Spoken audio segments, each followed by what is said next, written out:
13 अप्रैल 1919 के वे 10 मिनट भारतीय स्वतंत्रता संग्राम की सत्य गाथा बन गए, लेकिन मानवता के इतिहास में एक अमीट काला धब्बा जिससे इंसानियत हमेशा हमेशा के लिए शर्मिंदा हो गई।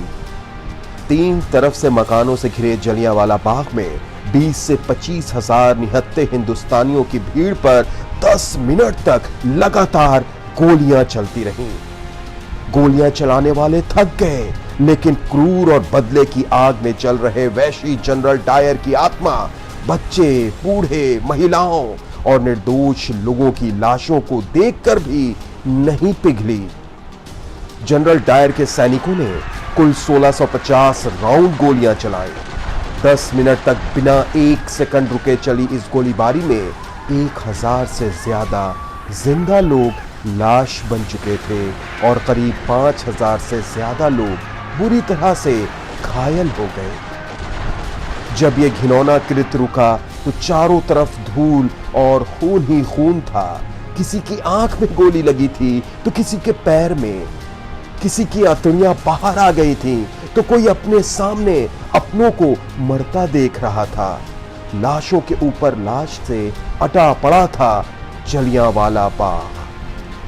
क्रूरता की हद तो तब हो गई जब इतनी विभत्स घटना के बाद भी मरने वालों और घायलों को रात भर कोई मेडिकल सहायता नहीं मिली और ना ही लोगों को अपने मृतकों और घायलों को मैदान से बाहर ले जाने की इजाजत दी गई। रात भर डर डर कर कुत्तों के झुंडों के बीच अपनों को खोजते रहे लोग। सुबह तक बाग के ऊपर चीलें भी उड़ना शुरू हो गई थीं। वो इस ताक में थीं कि नीचे पड़ी लाशों और घायल व्यक्तियों पर हमला कर उनका मांस खा सकें।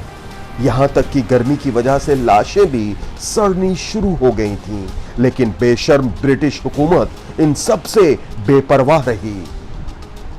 आज भी जलियांवाला बाग के दीवारों पर गोलियों के निशान बखूबी दिखाई पड़ते हैं और चीख चीख कर जनरल डायर की घिनौनी हरकतों की गवाही देते हैं। वो कुआं आज भी उस बाग में वैसे ही है जैसे उस वक्त था। इस कुएं में सैकड़ों लोगों ने छलांग लगा दी थी इस उम्मीद में कि उनकी जान बच जाएगी, मगर अफसोस कि वो बच नहीं सके।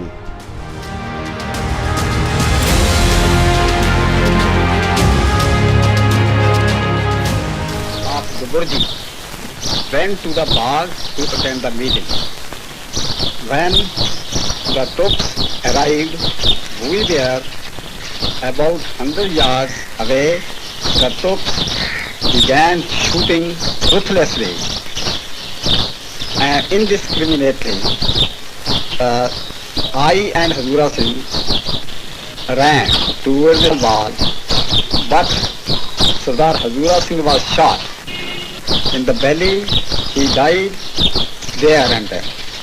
At that time, the bullet passed through my right shoulder here. I fell headlong in the street.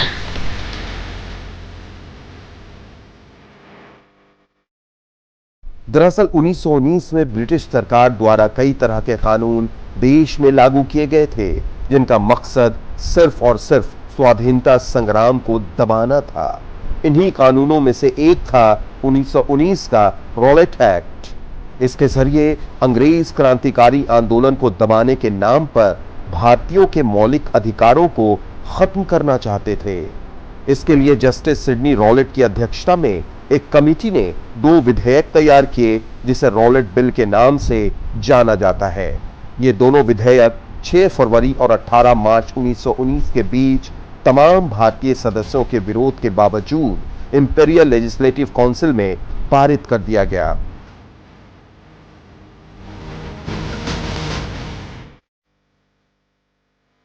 इस बिल के अनुसार भारत की ब्रिटिश सरकार किसी भी व्यक्ति को देशद्रोह के शक पर गिरफ्तार कर सकती थी।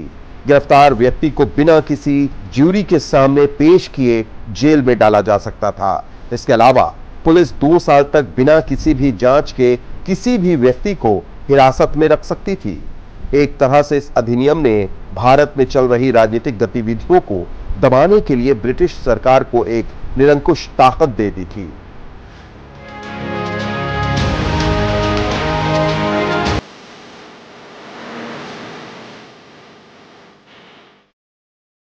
अंग्रेजी हुकूमत के इस काले कानून ने भारतीय जनता में गहरा आक्रोश पैदा कर दिया। देश भर में इस कानून का विरोध होने लगा। पंजाब इस विरोध में सबसे आगे था। गांधी जी ने इसके विरोध में सत्याग्रह शुरू कर दिया। इस आंदोलन को व्यापक बनाने के लिए अखिल भारतीय स्तर पर हड़ताल की गई। दरअसल रॉलेट एक्ट के खिलाफ हुआ आंदोलन भारत का पहला अखिल भारतीय आंदोलन था। इस आंदोलन ने महात्मा गांधी को राष्ट्रीय स्तर पर स्थापित किया।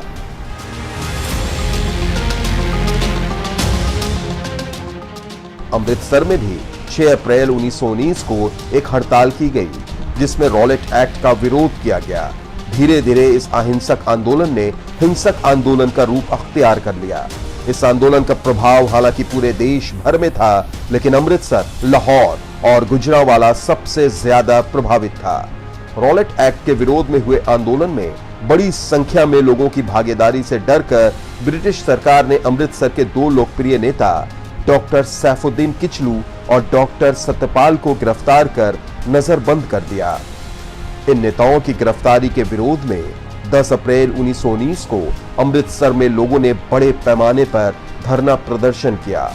इस दौरान हिंसा की घटनाएं भी हुई। हालात को देखते हुए ब्रिटिश सरकार ने पंजाब के कई शहरों में मार्शल लॉ लगा दिया और अमृतसर की कमान ब्रिगेडियर जनरल डायर को सौंप दी।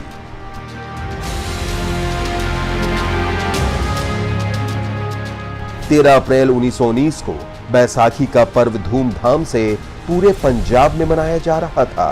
पूरा पंजाब झूम रहा था। इसी दिन अमृतसर के स्वर्ण मंदिर के पास स्थित जलियांवाला बाग में एक सभा का आयोजन किया गया था।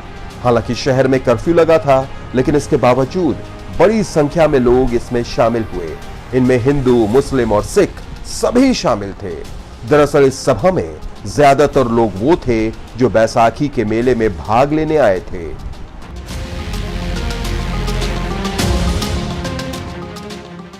शाम के करीब 4:30 बज रहे थे और सभा चल रही थी। तभी जनरल डायर ने ब्रिटिश सैनिकों के साथ वहां पहुंचकर निहत्थी जनता को बिना कोई चेतावनी दिए उन पर गोलियों की बौछार शुरू कर दी। 10 मिनट तक निर्दोष भीड़ के सीने छलनी होते रहे। मुख्य दरवाजे को कायर जनरल ने पहले ही बंद करवा दिया था, जबकि बाग के चारों तरफ 10 फीट ऊंची दीवार को कोई फांद के भाग नहीं सकता था। ऐसे में लोग अपनी जान बचाने के लिए इधर उधर भागने लगे। इस बाग में बने एक कुएं में सैकड़ों लोग कूद गए। गोलियां थमने का नाम नहीं ले रही थी और कुछ समय में ही इस बाग की जमीन का रंग निर्दोष जनता की खून से लाल हो गया। जलियांवाला बाग में बूढ़ों, महिलाओं और बच्चे समेत सैकड़ों लोगों की लाशों का ढेर लग गया। सरकारी आंकड़ों के मुताबिक 379 लोगों की मौत हुई, जबकि हकीकत में मरने वालों की संख्या इससे कई गुना ज्यादा थी। हजारों लोग गंभीर रूप से घायल हुए।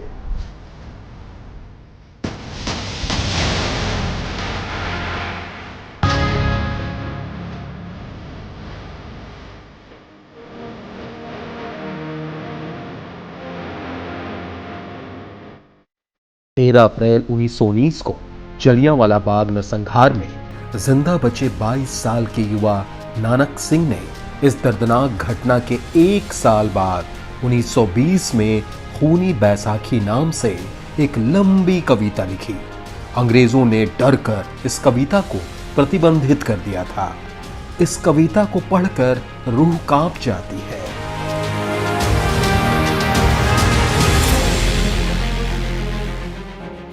देके हुकुम नहक निमाणियां ते काड़ काड़ बंदक चला दी थी। मिट्टा बिछी कई हजार गोलियां उहना जालमा खत्म करा देती। गोली की यह गड़ा से कहर वाला वांग छोलिया भुने जवान उठे। कई छातियां छानड़ी वांग होइयां असे जुल्मा मारे निशान उठे। एक पलक दे विच कुरलाट मचिया धुआंधार हो गया आसमान उठे। कई सूरमा पानी ना मंग सके रही कईयां दी तड़पदी जान उठे।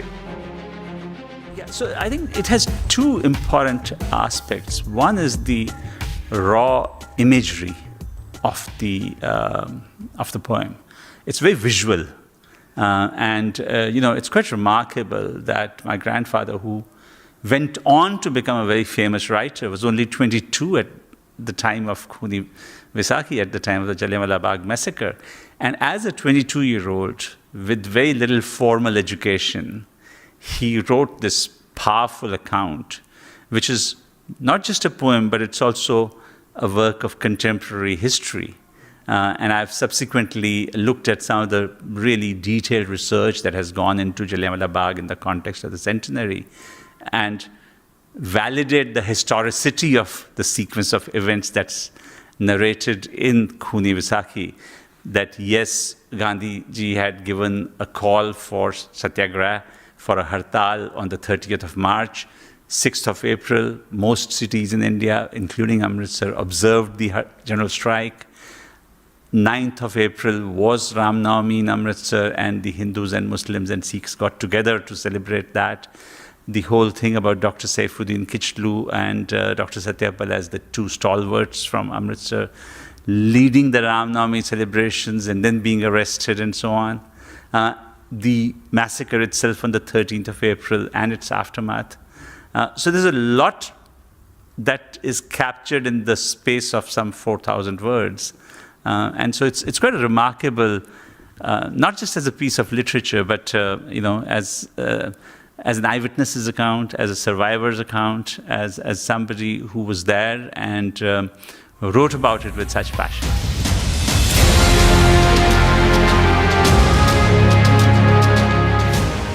इस जघन्य घटना से पूरा देश स्तब्ध रह गया। इसके विरोध में गुरुदेव रविंद्रनाथ टैगोर ने अपनी नाइटहुड की उपाधि लौटा दी। नेताजी सुभाष चंद्र बोस के पिता जानकीनाथ बोस ने अंग्रेजों द्वारा दी गई राय चौधरी की उपाधि त्याग दी। महात्मा गांधी ने दक्षिण अफ्रीका में बोअर युद्ध के दौरान अंग्रेजों से मिली कैसरे हिंद की उपाधि भी लौटा दी।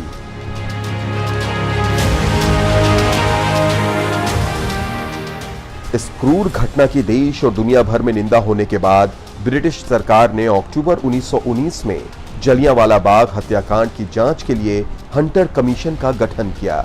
आयोग ने अपनी रिपोर्ट में डायर के कृत्यों की निंदा की और उसे अपने पद से इस्तीफा देने का निर्देश दिया। हालांकि उस पर कोई कार्रवाई नहीं की गई और लंदन जाने के बाद उसे सम्मानित भी किया गया। यहां तक कि तत्कालीन ब्रिटिश सरकार ने भी जनरल डायर को सही ठहराया।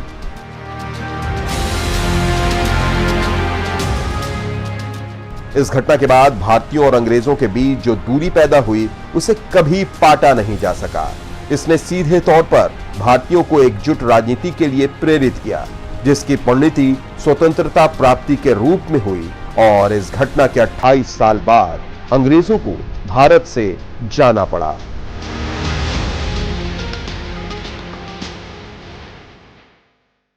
साल 2019 में जलियांवाला बाग नरसंहार के 100 साल पूरे होने पर जलियांवाला बाग राष्ट्रीय स्मारक संशोधन विधेयक 2019 पारित किया गया। इसके तहत जलियांवाला बाग राष्ट्रीय स्मारक अधिनियम 1951 में संशोधन किया गया और जलियांवाला बाग नरसंहार में शहीद और घायल हुए लोगों की स्मृति में राष्ट्रीय स्मारक का पुनर्निर्माण अगस्त 2021 में करते हुए राष्ट्र को समर्पित किया गया।